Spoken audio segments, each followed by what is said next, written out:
Hello दोस्तों, आज के इस वीडियो में हम बात करेंगे कि 2023 के लिए कौन से स्मॉल कैप म्यूचुअल फंड में इन्वेस्टमेंट करना सही ऑप्शन रहेगा आपके लिए। तो सबसे पहले हम ये बात जान लेते हैं कि ये स्मॉल कैप म्यूचुअल फंड होते क्या है। तो अकॉर्डिंग टू सेबी, जो म्यूचुअल फंड शेयर मार्केट की 250 के बाद की नई और इमर्जिंग कंपनियों में इन्वेस्टरों के पैसे निवेश करता है, उसे ही स्मॉल कैप म्यूचुअल फंड माना जाएगा। अब नई और इमर्जिंग कंपनियों में निवेश करने के कारण ये जो म्यूचुअल फंड होते हैं वो काफ़ी रिस्की म्यूचुअल फंड होते हैं। तो जिस पर्सन की रिस्क एपेटाइटी हाई है, यानी कि वो पर्सन जो रिस्क लेने की क्षमता रखता है, वही लोग इस तरह के म्यूचुअल फंड में निवेश करें, ऐसा मेरी सलाह है, पर्सनल ओपिनियन है।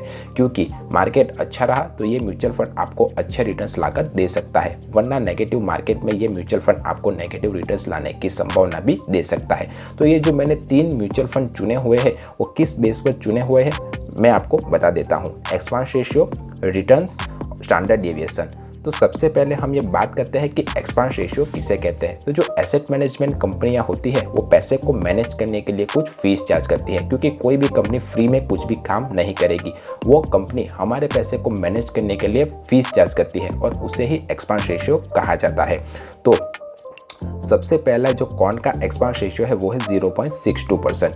बैंक ऑफ इंडिया का जो स्मॉल कैप म्यूचुअल फंड है उसका एक्सपेंस रेशियो है 0.51%। कनेरा रोबेको का स्मॉल कैप म्यूचुअल फंड का जो एक्सपेंस रेशियो है वो है 0.40%। दूसरा, रिटर्न्स। इन तीनों म्यूचुअल फंड के रिटर्न्स की हम बात करें तो इन तीनों म्यूचुअल फंड ने एक साल में 7.1% का, 5.2% का और 12.1% का रिटर्न अपने इन्वेस्टरों को लाकर दिया हुआ है। 3 साल में क्वांट ने 53.5% का रिटर्न, जबकि बैंक ऑफ इंडिया के स्मॉल कैप म्यूचुअल फंड ने 40.8% का रिटर्न, जबकि कनेरा रोबेको के स्मॉल कैप म्यूचुअल फंड ने 40.8% का रिटर्न अपने इन्वेस्टरों को लाकर दिया हुआ है। और 5 साल में क्वांट के स्मॉल कैप म्यूचुअल फंड ने 23.6% का रिटर्न, जबकि बैंक ऑफ इंडिया के स्मॉल कैप म्यूचुअल फंड और कनेरा रोबेको के स्मॉल कैप म्यूचुअल फंड ने 5 साल में रिटर्न लाकर नहीं दिया हुआ है, क्योंकि इन म्यूचुअल फंड को लॉन्च हुए हुए अभी 5 साल कंप्लीट नहीं हुए हैं। तो अगर आप एक लॉन्ग जो पुराना म्यूचुअल फंड है उसमें इन्वेस्टमेंट करके अच्छा रिटर्न्स कमाना चाहते हो तो आप कौन के स्मॉल कैप म्यूचुअल फंड के थ्रू इन्वेस्टमेंट स्टार्ट कर सकते हो। आप किस म्यूचुअल फंड के थ्रू इन्वेस्टमेंट करोगे मुझे कमेंट करके ज़रूर बताइएगा। अब इन सभी म्यूचुअल फंड्स का स्टैंडर्ड डेविएशन की हम बात करें तो सबसे पहले हम ये जान लेते हैं कि ये स्टैंडर्ड डेविएशन भला क्या है।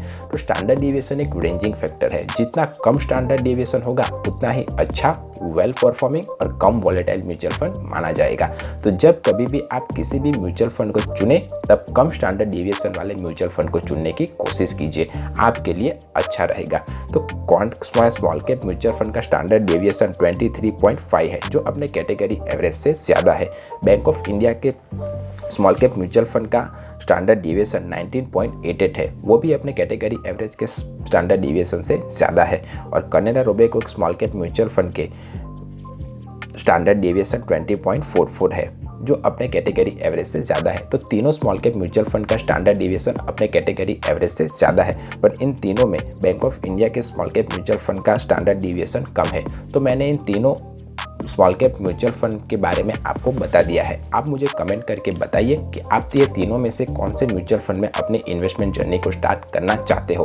और अगर आपने ऑलरेडी इस म्यूचुअल फंड में इन्वेस्टमेंट किया हुआ है इन तीनों में से एक में या ज़्यादा में, तो मुझे कमेंट करके बताइए कि ये म्यूचुअल फंड्स आपको कैसा रिटर्न्स लाकर दे रहा है। मेरे दूसरे व्यूअर्स को हेल्प हो जाएगी। मेरा वीडियो पसंद आया है तो वीडियो को लाइक कीजिए। मिलते हैं अगले वीडियो में, तब तक के लिए बाय बाय।